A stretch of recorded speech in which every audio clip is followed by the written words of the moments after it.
Mama m sị m gbaba ashana ka m wee zụọ nwa m mụrụ na ya zụsigo nke ya.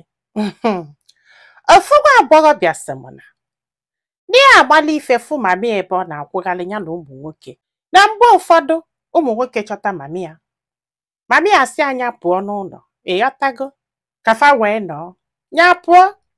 So ọ bụrụ na ya na ụmụ nwoke nọsịa, mgbe ụfọdụ ha pụta n'ụzọ fụ ya nke akwere n'akụkụ ịmagolu na-eche febido gbadobie, akwa ịghọtago.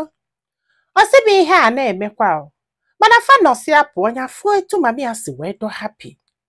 Ya nọgide onye mụsabịa amụnya amụsabịa na ya na-agakwa akwụkwọ mana ya masịala akwụkwọ na ya masịala akwụkwọ. Ya na nwanne nwanyị ịghọtago, ya wee na-abata SS1 wee tụrụ ime mkpuke, maka na ụfọdụ ụmụ okolobịa ndị afọ na-abịa afọ mami ya bido chụgharịbịa emefe abịa na skuulu bịa na-agwa ya okwu, ya wee kwelụ, mana ya mara ife do na ya until ya dị ime. So ka ya dị ime ya kwụsị ịga skuulu ịmagonu, mana duto na prịnsịpal skuulu afọ bụ nwanyị and duto na ya maala akwụkwọ rinne, nwaanyị alaikisi anya so kwara ya ka kwụsịrị ịbịa akwụkwọ, prịnsịpal bido jụba chọbịa ya na-ajụ ndị mmadụ, yọtago. So kwara ya jụkata wee kpọọ mami ya wee sị ya ma ọ na-anụ di. Mami ya sị ya na ya dịkwa surprise because ya na-ewish ka afọ onye bụ nne ya. O wee sị ya na ya chọrọ ịfụ papi ya. Mami ya wee welu nọmba ofu enyi ya nwoke wee nye prịnsịpal wee kpọọ the man wee sị ya ma ọ maalụ maka nwa ya ada abịazi akwụkwọ. Ọ sị ọ sị ya ka reason, ọ sị na ọ dị ime. So dị ụgbọala ihe a wutie, wee sị ya na ya chọrọ ịfụ ya nwa bụ papi ya. The man wee gakwuo nke bụ eziokwu maka ọ chọrọ ịbịa. O wee sị the woman na ya bụrụ papi ya. Ọ gwakwa the woman sị ya na mami ya nụrụ di lụọ onye na di ese okwu osibe dị gbapụ wee je kwụghalịba nọ ebe ọ na-akwụghalị ka ọ mụrụ ụmụaka na abụọ n'ụwa. Ọkwa ifugo. Ọ sị m ọkwa ya ife a na-aga. So this woman ma chọrọ ya chọta ya be mami ya wee sị mami ya kedu ihe o ji wee nọlụ ihe dị otu a wee mee. Andị ka ọ bịara ụmụ nwoke na-abịakwa, ọ magolo ihe na-eme na ihe a wutie. O wee sị ya na ọ bụrụ na nwa ya amụsịa nwa ya bịabakwa skuulu na nwatakịrị ya aka peke ịhapụ akwụkwọ maka na ọ dị ime, na ya ma sọpọtụ ka o wepụ nwa afọ. Gwasịa mami ya kwee n'isi ịmagolu iwo na-ewegodi maka na onye isi ụlọ akwụkwọ ha amagolu dat na ọnụrọ dị n'ọsị alị asị. Ọsị ọkwana ya ya wee bube afọ ime ebusie mụọ nwa.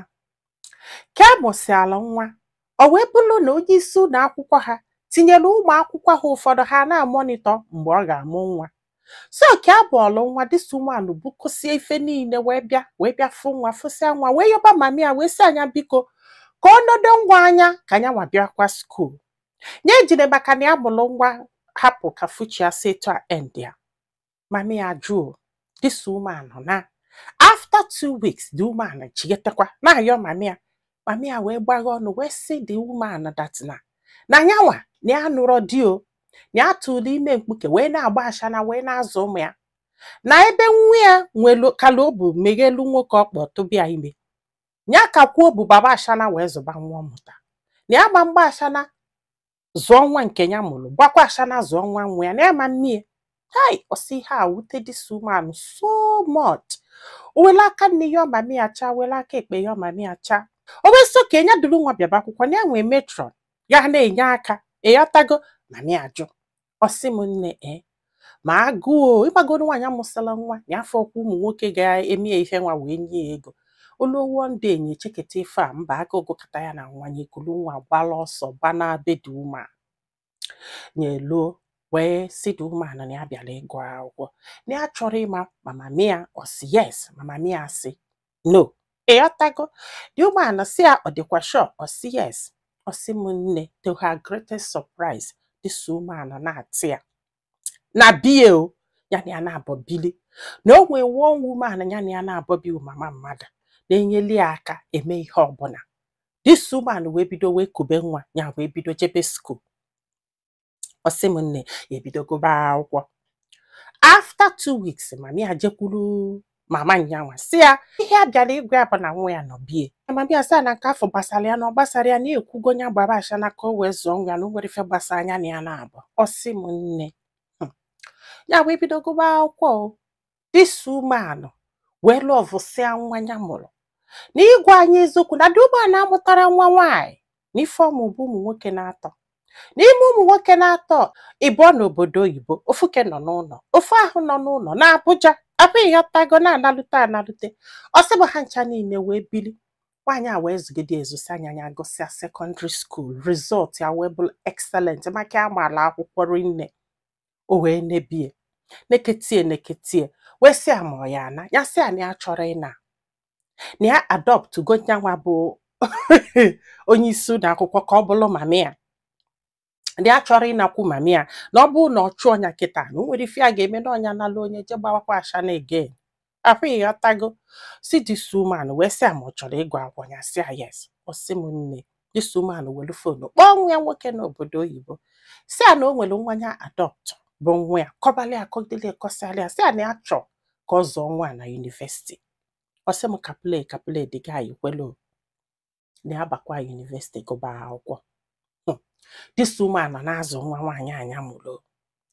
Ọ sị bụ na nwanne ya nwaanyị mami ya na mami ya bi ya hapụrụ wee bịa be this woman wee yagide arụ wee nwụrụ. Ọ sị m mama na mami ya gwara ya na mami ya gwara ya onu one day ka a nọ na final year. So nwa ya nwoke afụ n'obodo oyibo enyi ya nwoke wee nata ụlọ Christmas wee wetara mami ya ihe ọ pakịta nye ya mami ya wee bata wee fịa wee like anya sị na ya ga-anụ ya. Ọ sị m nne ya echekwa na egwuregwu mana bifo nke eme na o nwere arụ nya yalụ wee ya n'ezigbo arụ asị na enidele ọbara ịghọta kịta ebe afọ ka dị onye isi ụlọ akwụkwọ nọ wee gbala ọsọ wee jekwube mami ya wee je yọbịa na ife ihe ayọ nwaanyị a wee bịa kakwe bịa donate erie ọbara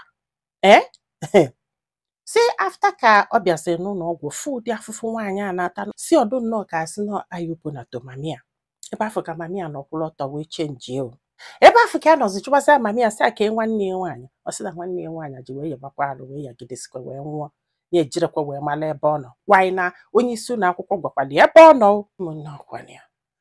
Ebe afọ ka mami ya nọ wee bidozie wee nalị ya phone number ya na ya na-agba wee na-akpa once na wow. Ịghọtago ọ sị m sometimes dị uto nkwụgharị ahụ ọ na-akwụgharị na ọkpụkpọ ọ na-akpa ya wuo n'idi ego ọkpọ anya sị biko ya chọọlụ na emesie ka onye ọmanyekwu ya maka na ọfụgo na ndị a ji ego na-enye ya ego. Ọ sị m mana ọ nọgideze once na while ogoteve ihe anụnwa fruit butelu ha.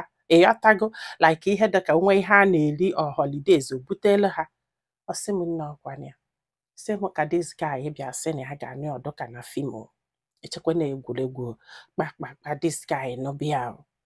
Ọ sị ka a na-akọla anyị ha kịta anya n'obodo oyibo na nwa ya afọ ya mụrụ na that woman na ọ ka bikwebe that woman na the woman adọptụzịrị ya dịka nwa ya. Ọ sị m nne na kịta na ya dị ime o na ya dị ime andị na mgbe ya na this woman bi ọ na-eleta nwa ya nke pere mpe. Ọ sị anọ ihe anụnwa ka o kwesịrị ka a na-eme ma ọ bụrụ na ya nụsịa na ọ bụrụ na ya nụrụ di wee mụta nwa ya bịa na-enye ọmụgwọ mana nsogbu adọrọ nke mụgolo nke mgbe ị nọlụ di na ya ga-abịakwali nye ọmụgwọ ịgbagolo asị njakịrị fa na amụ o. Ọ sị mana mgbe mami ya batara na ndụ ya wee fụ ụdị ndụ ya nwere mami ya bidozie mgbe ọbụla ịnọkwa dị na ya ga-abịa ọmụgwọ mgbe ọbụla ịnọkwa dị na ya ga-abịa ọmụgwọ. Ọ sị bụ nne na o nwere program onye a ga-egesie ndị mmadụ wee na-ata one woman ụta sị nwaanyị o ji wee gwa mami ya nke mụrụ ya n'afọ gwakwa mama nnekwu ya na ọ chọrọ ịbịa ọmụgwọ maka ya na sisi ya dị ime na ya gwara mami ya mana ya gwalụ dị onye isi ụlọ akwụkwọ na ya dị ime.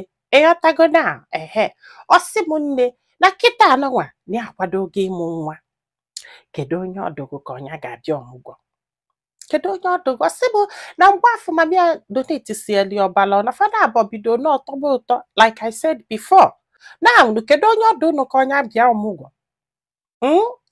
na nwaanyị azụsiali azụpụ ya na nwaanyị a mere ya bụ mmadụ onye isi ụlọ akwụkwọ ha ịghọta kịta kama na ịgbagolu na ọ karịrị okwu okote o ji ego o ji everything ọchị bi obodo oyibo ọ ga-abịakwa ahụ mana ya chọrọ inye that honor maka na nwaanyị a mere efi abụ regardless na ya ma na ọ ga-ewute mami ya maka na ya na mami ya na-akpa 24/7 mana ya chọọ before nya agwa nwaanyị anya kwadobe ịbịa ọmụgwọ ka amalife ndị mmadụ lo so nwanne m kedu ife ilo kedu onye ọdụgụ ka ọnya kwesịrị ije ọmụgwọ anọwa onye isi ụlọ akwụkwọ ha bụ mama nke ya fụrụ anya according to ha ịghọtago ka ọ mami ya maka na ọ mụrụ ya and na ife si elie ike and na survivor ka ọ nọ na ya ka ọ ga-agwa ka ọ bịa ọmụgwọ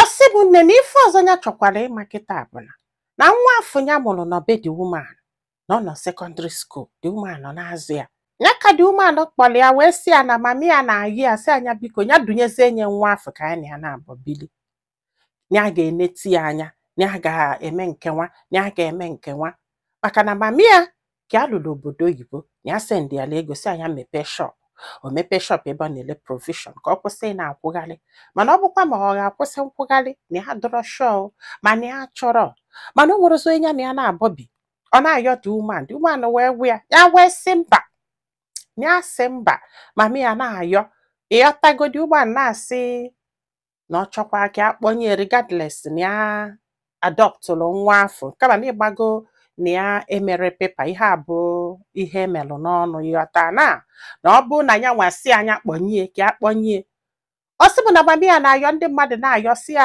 na kịta na mami ya emebego ọfụma na mami ya melụ nna na mami ya medibia mana ya chọrọ ịghọtago ụmụnne mami ya na-akpọ ya sị ya na ọ dụrọ mma ya gbaghalụzia mami ya agbaghalụ gị mana ịkpọrọ nwa ya kpọnye mami ya ka ajụrụ ajụ na o so n'ihe a chọkwara ịma ọnya kwelu ka nwa ya nwaanyị afọ nakwube mami ya ka ya na mami ya bili maka na kịta mami ya echegheligo mami ya nwezila ife ọ na-alụ ka onye hapụ nwatakịrị nke ọ nọ ka azụ onye ọfụma ka ọ mara ife ka o nwee parents ka o nwee ezigbo upbringing maka na ya chọrọ attitude mami ya atọl n'ebe nwa ya afọ nọ gwa anyị filo na comment section maka na ọ ga-enyere this woman aka iji ma ife ọ ga-eme ma nyekwazalụ m aka tụsa ozi a ka olu ndị ọzọ ntị ndị be anyị daalụnụ ka ọ dị n'ụbọchị ọzọ